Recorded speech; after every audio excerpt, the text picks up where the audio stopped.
pertemuan Jokowi dengan relawan di acara Relawan Nusantara Bersatu yang digelar di Gelora Bung Karno pada Sabtu pekan lalu terus menuai polemik. Sejumlah pihak menyayangkan acara yang dihadiri ratusan ribu massa pendukung Jokowi itu harus digelar di tengah Jokowi masih menjabat sebagai presiden. Hal tersebut menjadikan sosok Jokowi yang sejatinya seorang presiden milik seluruh rakyat Indonesia bak dimiliki sekelompok massa saja.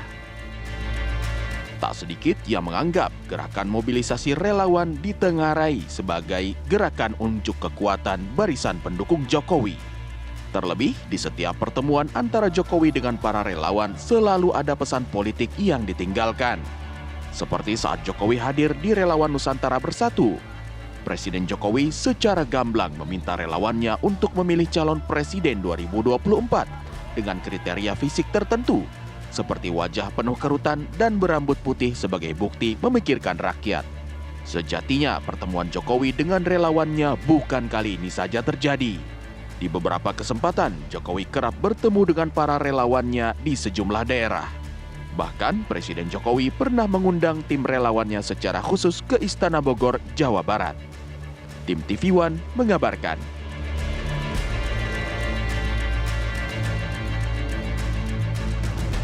Ini ngomong ada Pak Prabowo, Pak. Gimana? Ada muncul nama Pak Prabowo, Pak Ganjar. Gimana, Pak? Ada yang memasangkan seperti itu, Pak. Pak namanya, Pak. Tadi saya sudah sampaikan sudah saya cek ya ke Pak Prabowo, apakah beliau memiliki kerutan di wajahnya. Ternyata punya. Kerutan wajahnya ada. Kemudian saya cek rambutnya, ternyata juga ada putihnya.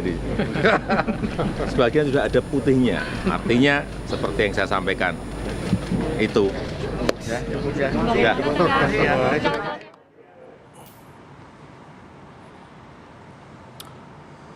Oke, kita akan bahas pagi hari ini atas peristiwa yang kemarin terjadi hari Sabtu kemarin ya di Gelora Bung Karno, ketika ratusan ribu relawan datang ke acara tersebut gitu.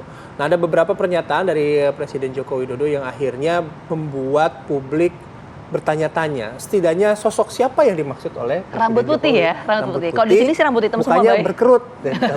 Kalau di sini kayaknya nggak memenuhi standar semua ya. Saya ada sih rambut putih tapi dikit. Tapi nggak penuh standar kayaknya, Bay. Langsung deh, Bay. Kita akan ngobrol ya. Sudah ada dua orang narasumber yang bergabung bersama kami pagi hari ini. Ada Mas Pangi Syarwi Caniago, Direktur Eksekutif Foxpol Center Research and Consulting. Selamat pagi, Mas Pangi. Pagi, Mbak Pita, Mas Bayu. Pagi. Saya juga ingin menyapa Bang Ferry Amsari, pakar hukum tata negara. Selamat pagi, Bang. Assalamualaikum. Waalaikumsalam, Mas Bayu, Mbak Gina, kita. Ya, seharusnya pagi hari ini bergabung juga bersama kita Bang Ali Mokhtar Ngabalin, tenaga ahli KSP. Tapi ini barusan saya telepon juga nggak aktif teleponnya. Belum merespon ya? Iya, rekan-rekan produser juga sih, sedang kontak, jadi belum merespon hingga pagi hari ini. Kita hingga harapkan sih nanti setidaknya bisa bergabung bersama kami ya betul. dalam diskusi kita pagi hari ini. Saya mau ke Mas Pangi dulu deh. Mas Pangi tadi kan Bayu sudah sudah spill lah ya, anak zaman sekarang bilangnya Bay ya. Soal sosok rambut putih dan lain sebagainya. Mas Pangi itu melihat gini, pernyataan Presiden Joko Widodo soal karakter pemimpin yang rambut putih terus berkerut ini memang merupakan sebuah gimmick politik aja atau ya ini memang sebuah endorsement atau dukungan Presiden Jokowi terhadap tokoh tertentu? Menarik nih Mbak Pita. Kalau saya pertama tidak terlepas dari semiotiknya gimmick atau apa, bahwa kok saya lebih nggak tertarik sih bicara tentang rambut putihnya, soal keruk di wajah itu gitu, karena yang saya khawatirkan kekuatan relawan ini bukan pada gimmick itu, tetapi ada isu keberlanjutan kan. Nah, yang kita sangat khawatirkan keberlanjutan 2045 misalnya tentang negara kemajuan. Nah, jangan-jangan energi untuk memperpanjang Pak Jokowi masih ada pada rohnya relawan ini. Ini yang saya khawatirkan.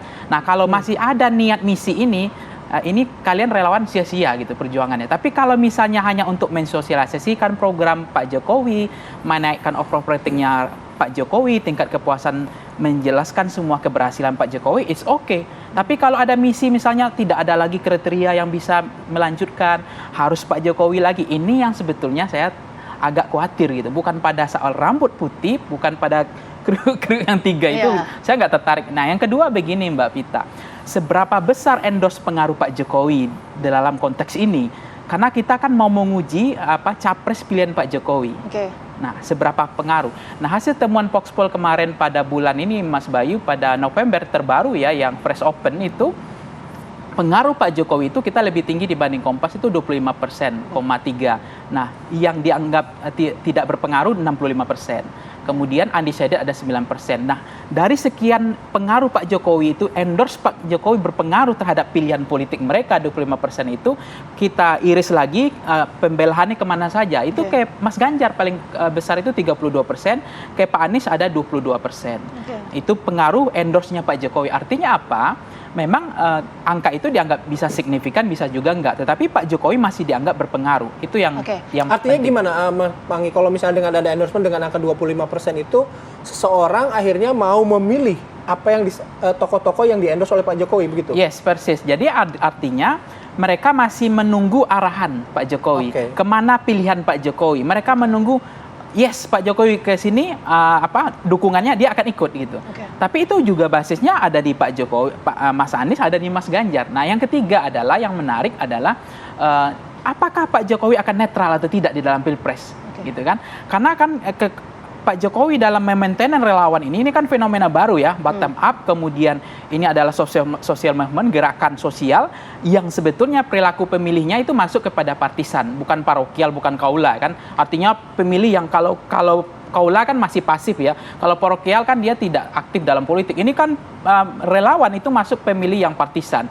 Nah, sejauh yang saya cermati, saya kok meyakini Pak Jokowi tidak akan sulit untuk netral, walaupun ada kemudian kampanye Jokowi meminta PLT untuk netral. Tapi dengan keberadaan eksistensi relawan yang dijaga di maintenance, ini fenomena baru, belum pernah relawan yang dijaga terus dan di maintenance terus, dan menurut saya Pak Jokowi akan menentukan pilihannya. Nah, mungkin saya nggak tahu apakah ini Mbak Pita, Pak Jokowi belajar dari Pak SBY yang netral, arti lapangan datar, tidak terlibat dalam politik ini, sehingga mungkin Pak Jokowi belajar, kalau netral, kalau tidak berpihak, ya seperti Pak SBY jadi bulan-bulanan atau kurang lebih prestasi Mas tidak Pangi dianggap menyampaikan gitu. bahwa pernyataan yang disampaikan oleh Presiden Joko Widodo ini sebagai bentuk bahwa Presiden Joko Widodo ingin mengambil peran dalam kontestasi Pilpres 2024. Kurang lebih seperti itu ya. Nah, saya mau ke Mas Ferry. Mas Ferry, tanggapannya seperti apa kalau melihat tadi analisa yang disampaikan oleh Mas Pangi? Ada keinginan dari Presiden Joko Widodo untuk mengambil peran dalam kontestasi Pilpres 2024.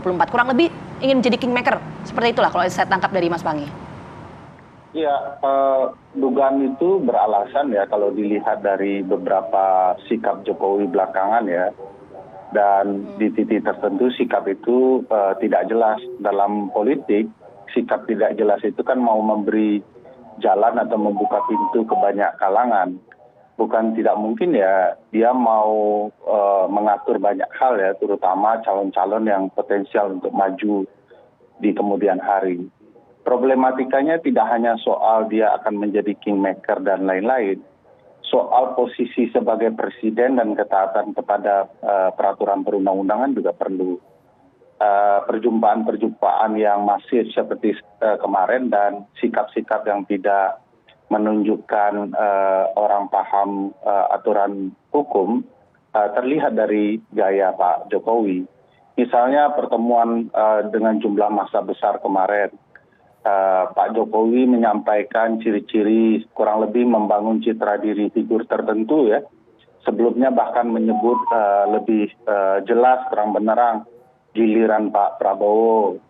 Nah, di titik tertentu kalau dilihat konteks undang-undang pemilu, Pak Jokowi sudah mulai membangun citra diri calon-calon tertentu, bahkan mungkin juga citra dirinya sendiri begitu ya. Itu bisa dikategorikan sebagai kampanye. Jangan-jangan Pak Jokowi sudah memulai kampanye sebelum masa kampanye diperbolehkan. Saya agak khawatir di ruang-ruang itu ya, apakah Pak Jokowi menyadari betul bahwa tindakan dia itu melanggar aturan atau tidak.